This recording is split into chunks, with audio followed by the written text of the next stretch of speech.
Gertrudis Medeiro canto, Gertrudis Medeiro fuerza, clarín de la patria en armas, silenciosa centinela.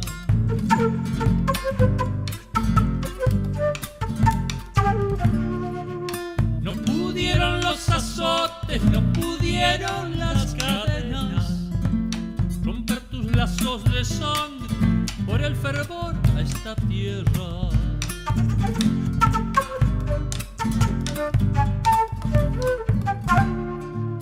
Tu lucha fue sin descanso, aun cayendo prisionero, y no rendiste jamás tus sueños de independencia.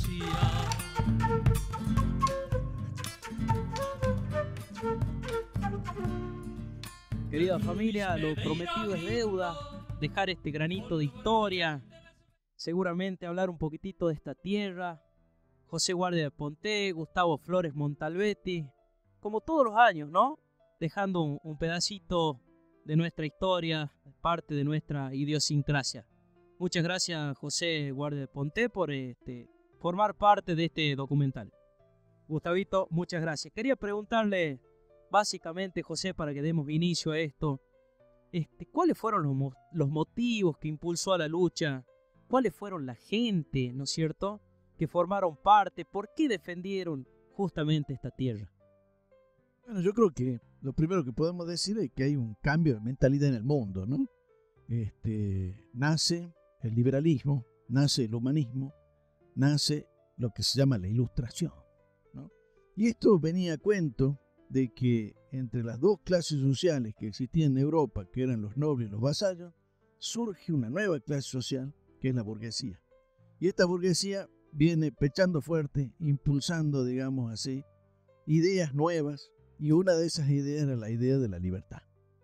Ahora, ¿qué pasa? Va a haber grandes pensadores que van a cambiar el mundo, porque yo siempre digo que la filosofía cambia la historia, ¿sí? Y entonces ahí vamos a tener a John Locke, vamos a tener a Rousseau, a Montesquieu, ¿sí?, que van a llevar a cabo, ¿sí?, dos revoluciones importantes a estos pensadores, que una es la Revolución Norteamericana, ¿sí?, y otra es la Revolución Francesa.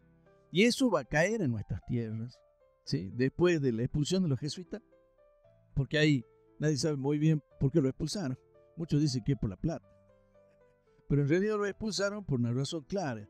Los Borbones necesitaban actualizar las universidades del mundo y fundamentalmente de su imperio.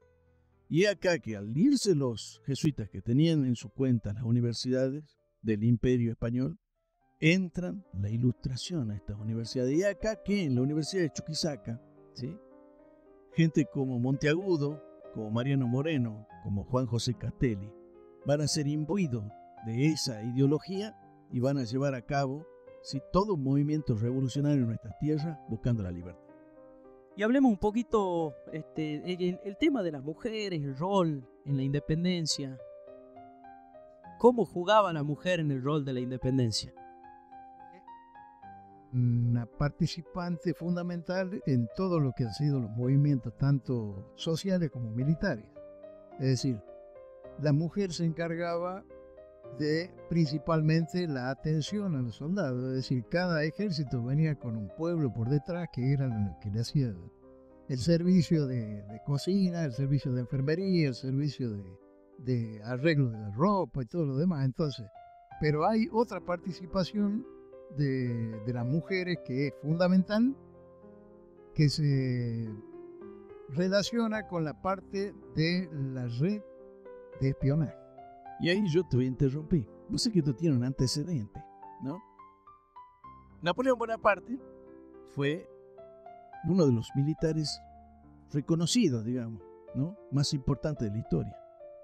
Pero su batalla no solamente la ganaba por sus estrategias militares, por sus armas, por sus cambios, por su revolución en el campo militar, sino también por la información. Él tenía le llamemos así, un jefe de la CIA francesa, que se llamaba José Fouché. Y José Fouché, que luego va a ser el jefe de policía, mal llamado jefe de policía, él arma una red de espionaje y contraespionaje en toda Europa y fundamentalmente en Inglaterra con mujeres. Entonces Napoleón Bonaparte, cuando iba a un campo de batalla, sabía todo. Tenía información de cuántos soldados venían, cuántas armas tenían, cómo se iban a... O sea, la información es fundamental, ¿sí? Ahora, vengamos un poquito más para acá. El general San Martín, José de San Martín, era un gran admirador de Napoleón.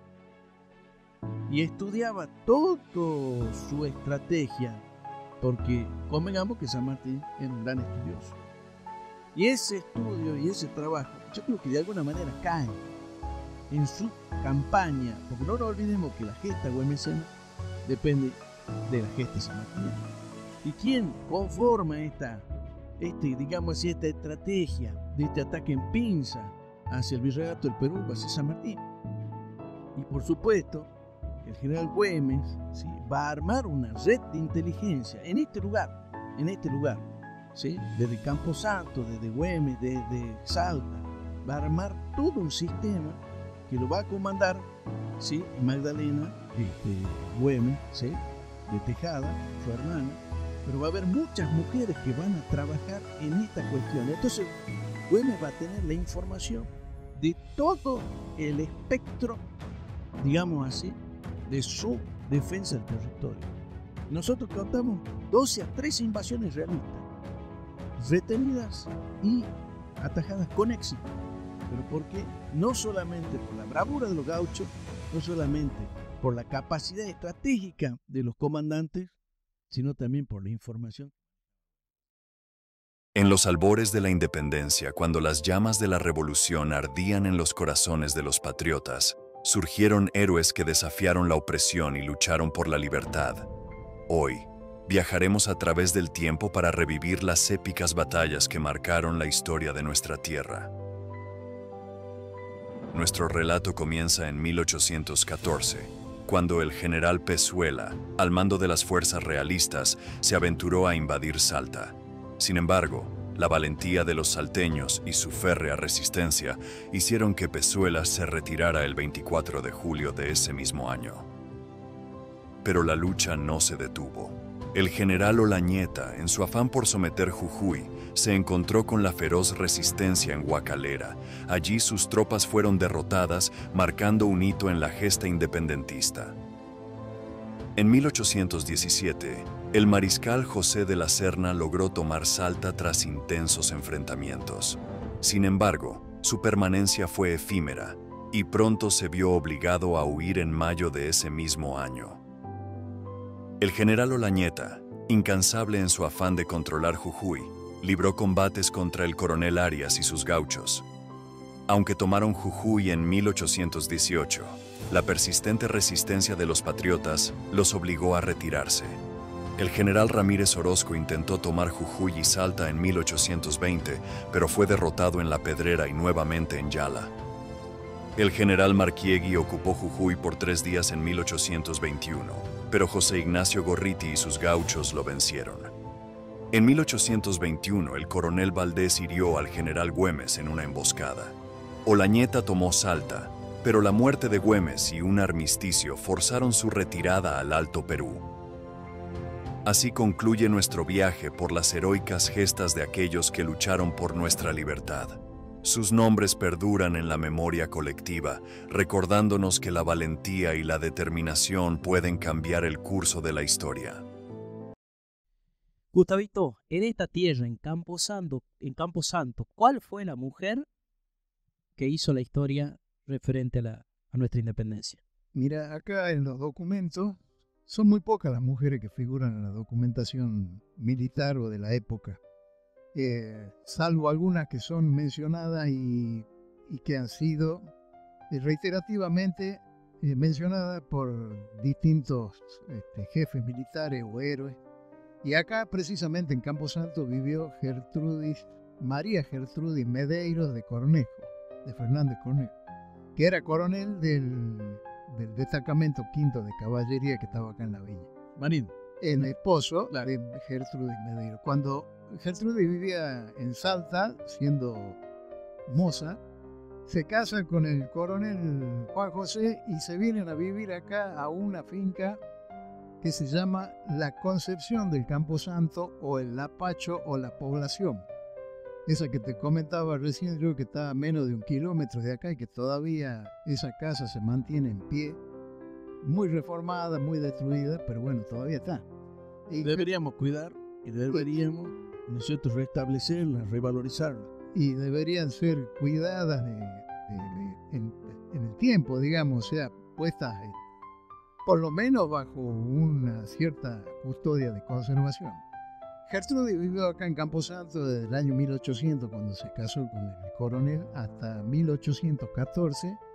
Ella es tomada prisionera en primer lugar mientras estaba en Salta en el año 1812, y después queda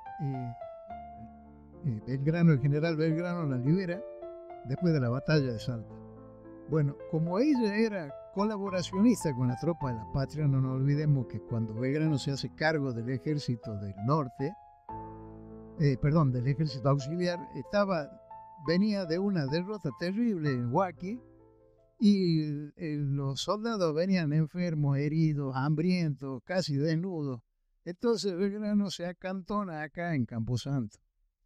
Y tiene, en ese sentido, doña Gertrudis tiene mucha participación, mucha colaboración en distintos valores, es decir, aparte de asistir a las tropas, dice, las cuidaba, hacían el trabajo de enfermería. Y generosas contribuciones. Y generosas contribuciones, además, en ganado, caballo, dinero, víveres, lo que podían. Entonces, Gertrudis siempre estuvo presente.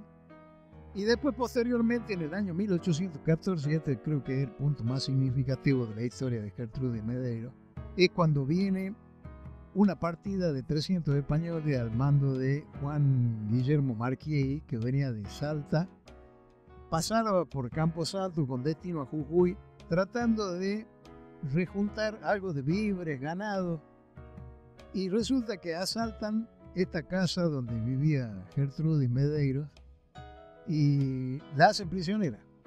Y lo más representativo es en ese momento que la llevan hasta el algarrobo, hay un algarrobo histórico, la tienen amarrada ahí toda la noche y al día siguiente la llevan a Jujuy caminando, es decir, la atan al algarrobo para dar escarmiento a lo que eran colaboracionistas con la tropa patriota.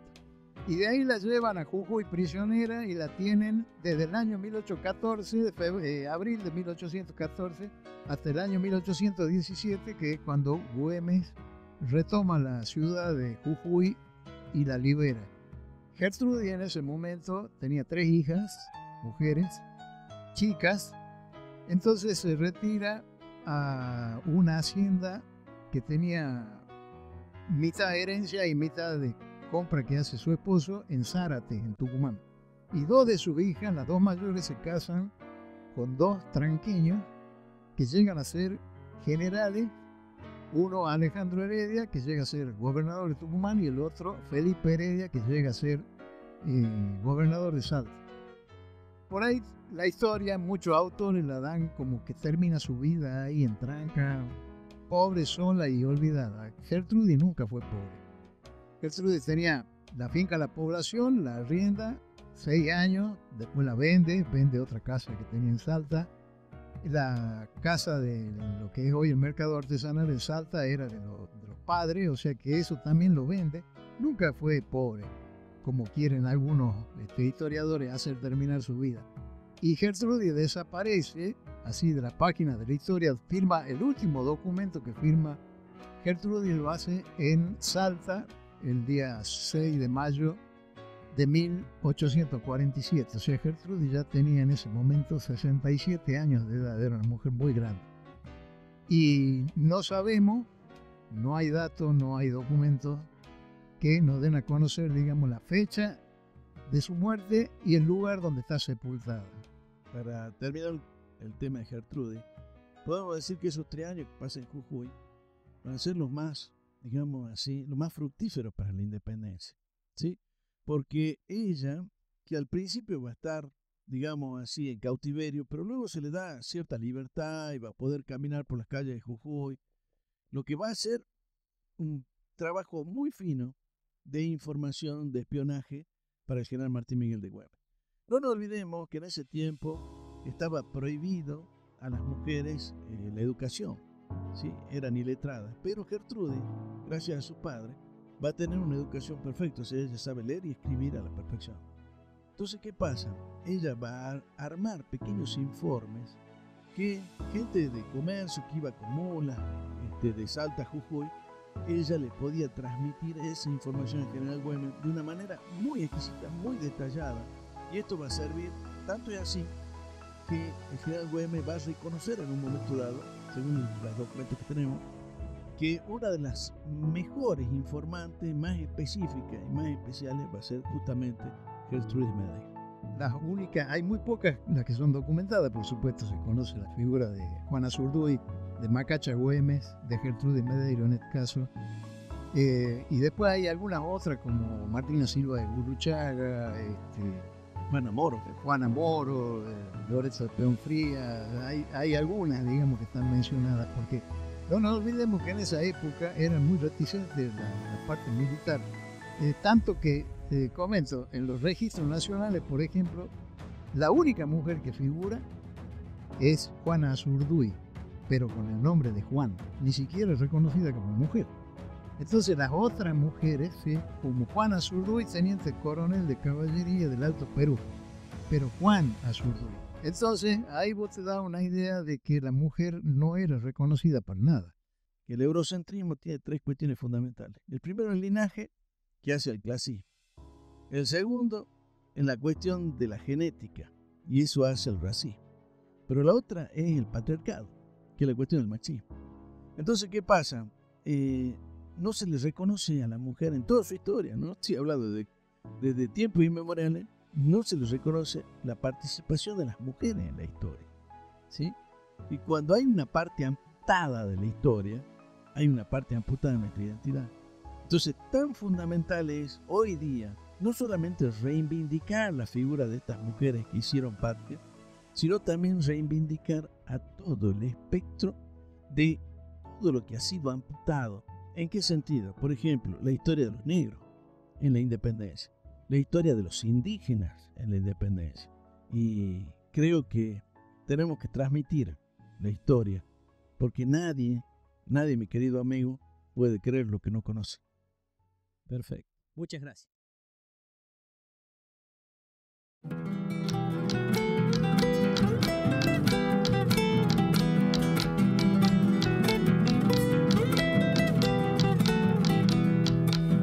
En esta historia cuenta el Valle Calchaquí de una mujer guerrera patriota en mi país, una mujer guerrera del Valle Calchaquí.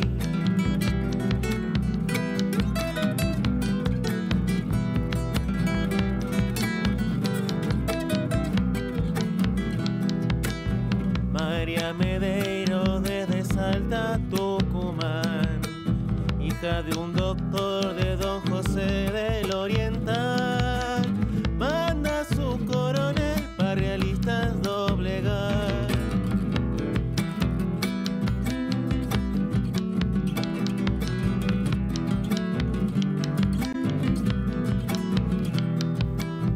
Viuda y con 3 hijas el rancho se quedó.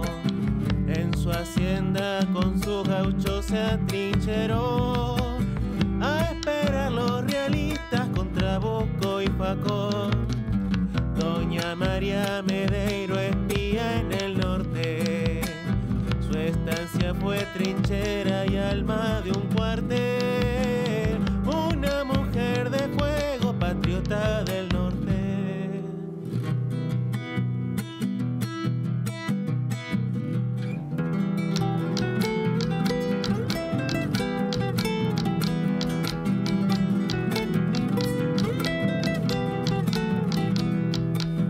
Atado un algarrobo te hicieron caminar 18 leguas de alpargata bajo el sol.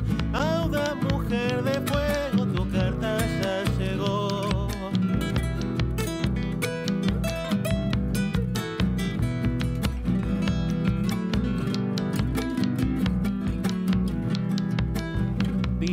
Tristán en la pobreza la dejó.